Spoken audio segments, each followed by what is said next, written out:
nuevamente buenos días para todos, nuevamente bendiciones para todos. Quiero entregar este mensaje en las manos del Señor.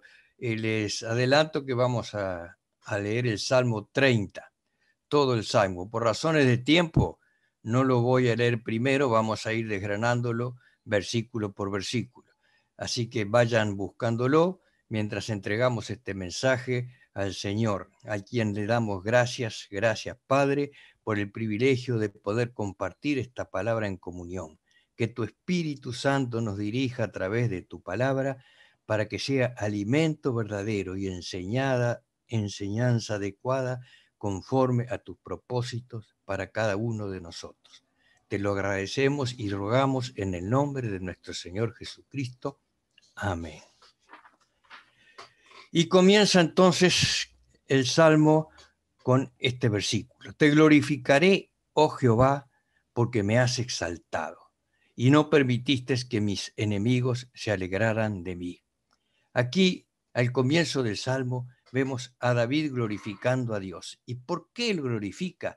Dice, porque lo ha exaltado. ¿A qué se refiere? Esta palabra es la misma que se usa en Éxodo 2, 16, 19, cuando las hijas de Madián le cuentan a su padre cómo Moisés sacó el agua del pozo para ellas y sus ovejas. David aquí la emplea de manera metafórica, porque así se siente David, como alzado, como sacado de un pozo. Una y otra vez siente que ha sido sacado de un pozo. Del pozo de los enemigos, dice el versículo 1, del pozo de la enfermedad, vemos en el versículo 2, del pozo de la muerte, en el versículo 3. ¿Y qué de nosotros, hermanos? ¿Por qué estamos reunidos acá si no es por la gracia del Señor que nos ha sacado también del pozo y de todo pozo? El pozo del peligro, el mayor de los peligros, las acechanzas y las acusaciones de Satanás, el pozo de la enfermedad, la peor de las enfermedades, la más maligna, el pecado, el pozo de la muerte, la peor de las muertes, la muerte eterna. ¿Y por qué nos exaltó el Señor? Simplemente y maravillosamente por sus misericordias. Por la misericordia de Jehová no hemos sido consumidos, porque nunca decayeron sus misericordias, dice Lamentaciones 3, 22 y 23. Esta es pura obra de misericordia, porque por nuestras iniquidades, hermanos, pensémoslo bien, tengámoslos presente, todos merecemos estar en el pozo del infierno, merecemos el juicio de Dios. Decía Jonathan Edwards en su famoso sermón Pecadores en manos de un Dios airado, decía, no hay otra cosa que nos mantenga fuera del infierno que la sola voluntad de Dios. Nuestras iniquidades nos hacen pesados como el plomo y nos harían caer con gran peso y presión hacia el infierno, y si Dios nos soltara, nos hundiríamos velozmente en el abismo y nuestra buena salud, el hecho de que nos cuidemos, lo que usemos para subsistir y toda nuestra justicia y nuestra rectitud no tienen ninguna influencia para impedir que caigamos en el infierno. Así que, hermanos, gracias a esta misericordia, toda persona que vive y aún está viva hoy no ha caído en el infierno, y en especial nosotros, los que estamos redimidos, porque somos sostenidos todos, arrepentidos y no arrepentidos, y mientras están aquí, estamos sostenidos por la misericordia de Dios. La misericordia salvadora para el redimido y la misericordia que espera pacientemente al impío para que se arrepienta, porque Dios no quiere que perezca. Vivo yo, dice Jehová el Señor, que no quiero la muerte del impío, sino que se vuelva de su camino. Ezequiel 33:11. Y Pedro, 2 Pedro 3:9 dice que es paciente para con nosotros, no queriendo que ninguno perezca, sino que todos procedan al arrepentimiento. Así que su misericordia nos sostiene, su amor nos levantará en su gracia. Decía Spurgeon, la gracia nos ha sacado del hoyo del infierno, de la zanja del pecado, del abismo de la desesperación, de la cama de la enfermedad, de la esclavitud, de las dudas y temores. Sí, hermanos, Dios nos ha rescatado, Dios nos ha exaltado, nos ha sacado del pozo de los pozos. ¡Qué gran Dios tenemos! Unámonos a David en este canto y exaltemos al Señor que nos exalta. Y el versículo Dios clama: Jehová, Dios mío, a ti clamé y me sanaste. Él clamó. Clamar es pedir vehementemente, a gritos, dice el diccionario, con vigor, esfuerzo, aflicción de ánimo o pasión.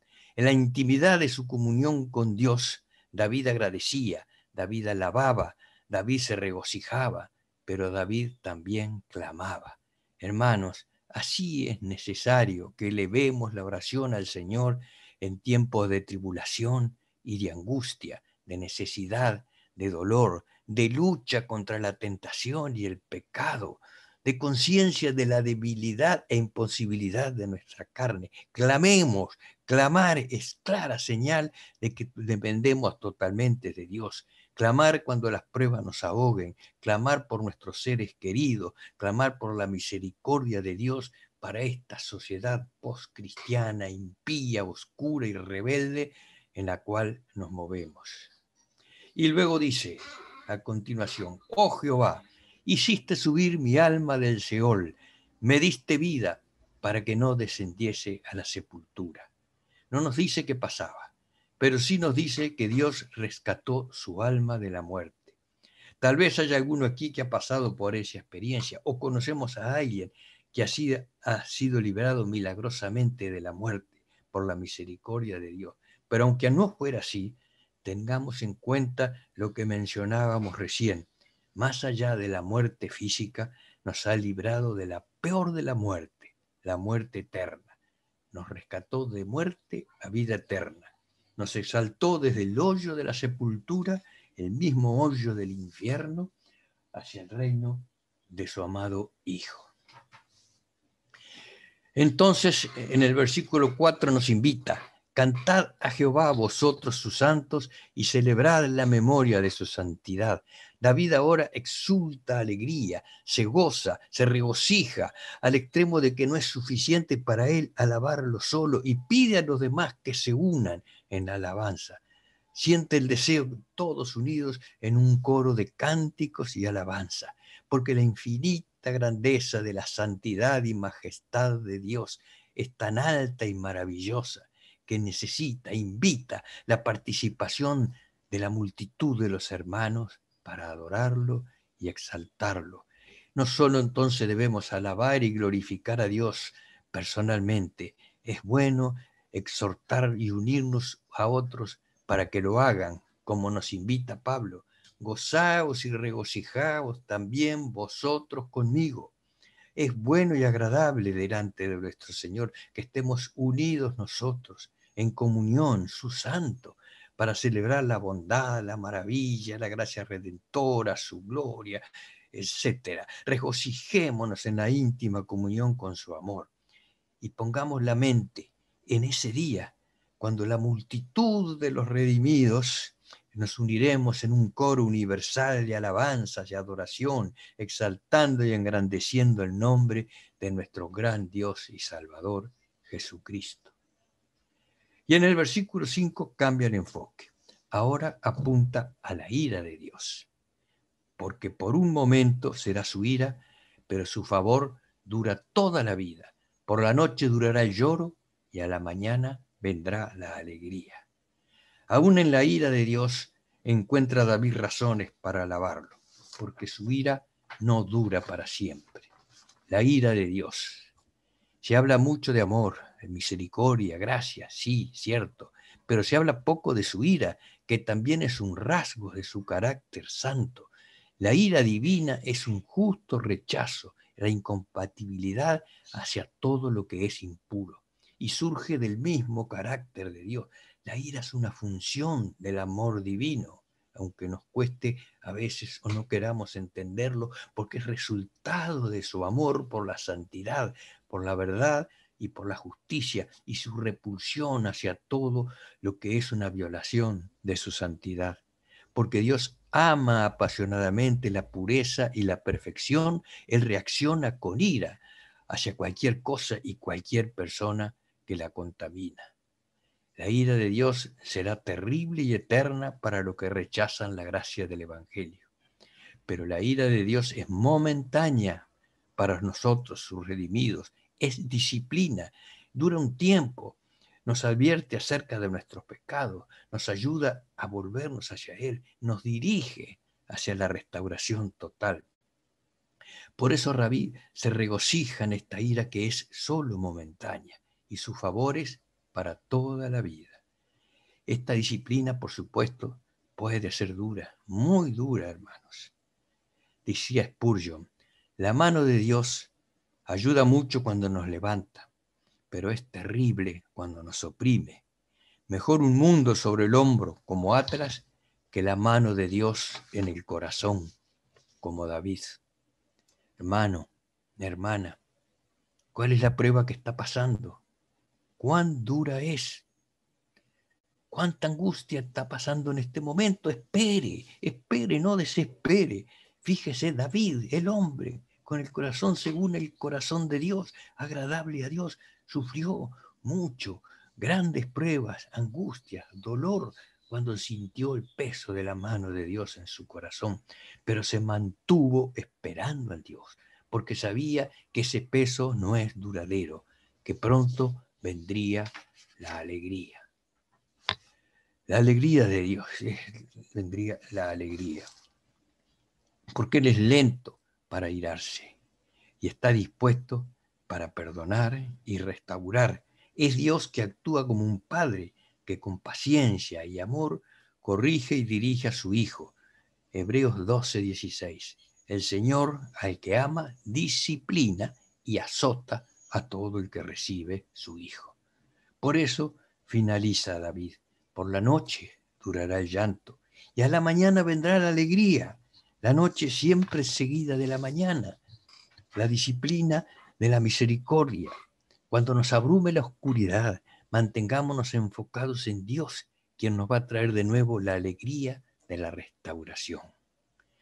Luego, dice, nos habla acerca de la prosperidad, el siguiente versículo. En mi prosperidad dije yo, no seré jamás conmovido. Esta, en realidad, fue una afirmación necia del sabio David, porque verdaderamente estamos en un gran peligro cuando estamos en prosperidad. El Señor Jesús le dice a una Laodicea presumida, Apocalipsis 3:17, porque tú dices, yo soy rico, me he enriquecido, de ninguna cosa tengo necesidad, y no sabes que tú eres un desventurado, miserable, pobre, ciego y desnudo. ¡Qué definición! ¡Qué advertencia del Señor para los que se adormecen en la prosperidad! A continuación les dice que le aconseja que de él compren oro refinado en fuego para ser rico, porque las verdaderas riquezas del cristiano surgen cuando es refinado en el fuego de las pruebas. En la angustia, en las pruebas, nuestros corazones están más que dispuestos a buscar el rostro de Dios y a depender de Él, pero si las bendiciones brillan en nuestras vidas, muchas veces nos descuidamos, estamos satisfechos, cómodos en nuestra prosperidad, nos volvemos negligentes con el corazón puesto en las bendiciones en vez de mantenerlo en el Señor de las bendiciones. La oración y la comunión se debilitan, nos volvemos independientes de Dios y el riesgo de la caída se hace inminente. Nos advierte Pablo, 1 Corintios 10:12. Así que el que piensa que está firme, mire que no caiga. A continuación, el próximo versículo dice, porque tú, Jehová, con tu favor me afirmaste como monte fuerte, escondiste tu rostro, fui turbado. Así que aquí David reconoce que esa firmeza, esa prosperidad fueron por el favor de Dios y que cuando parece desaparecer ese favor, llega la turbación. Él fue profundamente turbado.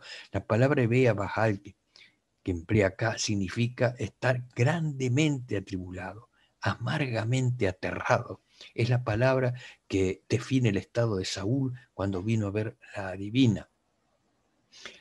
Cuando vino a Saúl le dijo, viéndolo turbado en gran manera. Es la misma palabra, Baal, atribulado, aterrado.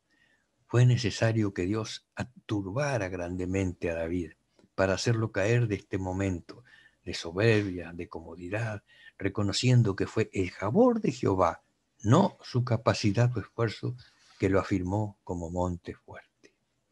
Y vemos enseguida en los versículos 8 y 9 la oración en un tiempo de tribulación. A ti, Jehová, clamaré y al Señor suplicaré. ¿Qué provecho hay en mi muerte? Cuando descienda a la sepultura, te alabará el polvo, anunciará tu verdad. Oye, oh Jehová, y ten misericordia de mí. Jehová, sé tú mi ayudador. David clamó y suplicó para ser librado de la muerte. Argumentó que ya no podría adorarlo y testificar de él tras su muerte. Tal vez David deseaba continuar el placer de alabarlo y anunciarlo a las multitudes por largo tiempo. Tal vez no tenía certeza, no veía ganancia en su muerte. Palabras diferentes a la confianza de Pablo cuando dice, para mí el vivir es Cristo y el morir ganancias. Filipenses 2:11. Entonces vemos David que clama, ya sea por una razón o por la otra, pero el propósito es admirable. Él quiere seguir alabando a Dios. No hay egoísmo en este clamor. El deseo de alabar a Dios, un maravilloso motivo para pedir por su vida. Pero a continuación, fíjese que agrega, Jehová, ten misericordia de mí. Así que David oró presentando un buen motivo, pero descansó más en la misericordia que en motivo, por noble que fuera. Es como si estuviera diciendo, Señor, aquí tienes, este es un buen motivo para que contestes mi oración. Pero más allá de este motivo, por sobre esto, simplemente te pido por tu misericordia. Tomemos ejemplo, oremos siempre confiando y esperando en la misericordia de Dios. Jehová, sé tú mi ayudador, dijo. Esta oración es necesaria, imprescindible en la vida del cristiano. Cuando aprieta el dolor, cuando oprime la tentación, cuando envuelve la duda, cuando se necesitan fuerzas y sabidurías para el servicio, este es el clamor, esta es la oración, porque cuando Dios ayuda, hay victoria segura. Y en los versículos 11 y 12 vemos entonces el gozo como resultado de la oración respondida. Has cambiado mi lamento en baile, desastaste mi cilicio, me ceñiste de alegría. Por tanto a ti cantaré gloria mía y no estaré callado. Jehová, Dios mío, te alabaré para siempre. Lo que comenzó entonces en este salmo como una exaltación nos lleva por momentos de enfermedad, peligro de muerte, clamor, peligro de la prosperidad, turbación, ruegos, y culmina con esta explosión de gozo y agradecimiento. Por tanto, a ti cantaré gloria mía y no estaré callado. Jehová, Dios mío, te alabaré para siempre. El rey David cierra este salmo con la determinación de agradar a Dios, de agradecer a Dios para siempre. Pasó del pozo profundo de la angustia a la cumbre gloriosa de la paz y el gozo que solo Dios puede dar. En un resumen perfecto, David escribe los contrastes de su vida. Antes estaba en lamento, ahora en baile. Antes vestido de cilicio, ahora está vestido de alegría. Antes su voz se elevaba en un profundo clamor desesperado. Ahora se eleva en un canto de alabanza y gloria a Jehová. Ahora lo único que podía hacer es cantar a Jehová. David se resiste a permanecer callado y termina diciendo, te alabaré para siempre. Cuánta enseñanza concentrada en este salmo testimonial. Podemos aprender acá en este testimonio que somos exaltados por Dios. Él nos exalta a nosotros, pecadores, y es por pura misericordia y gracia. Que la disciplina de Dios es necesaria, y dura poco, pero su favor dura toda la vida, que después del llanto hay alegría, que es peligroso confiar en el éxito y el bienestar material. La tribulación es el método de Dios para acercarnos a Dios, que es bueno y gozoso alabar en compañía con los hermanos y que la alabanza a Dios debe ser para siempre. No dejemos, hermanos, que las alabanzas, el agradecimiento se apaguen entre nuestros temores y nuestros llantos. Entendamos estas lecciones de vida para acercarnos más a Dios y confiar más en Él. Y tengamos presente que a la noche seguirá el día y todo terminará en paz, gozo y alegría, porque hay victoria, sí, maravillosa y eterna victoria al final del camino. Amén. Oremos, hermanos. Gracias te damos, Padre, por tan maravilloso mensaje que nos dejaste por medio de tu siervo David. Solo el pensar, considerar que somos exaltados por ti, nosotros, los miserables pecadores, exaltados por ti, nada menos que por ti, es cosa por demás maravillosa. Como maravillosas son tus misericordias, tu gracia, tu amor, tu redención, y tú nos proteges, nos disciplinas, sí. Danos fuerza, Señor, y esperanza en medio de esa disciplina, sabiendo que vendrá la mañana, que vendrá la alegría, y así nos das paz y nos impartes gozo. ¿Cómo no he de alabarte? ¿Cómo no hemos de alabarte unidos en la comunión de Cristo por tu Santo Espíritu? Ante ti nos postramos, te adoramos y te damos gloria. Y te damos gracias y más gracias en el nombre de tu Hijo, en quien tienes eterna complacencia, nuestro Salvador y Señor Jesucristo. Amén, hermano. Amén. El Señor los bendiga.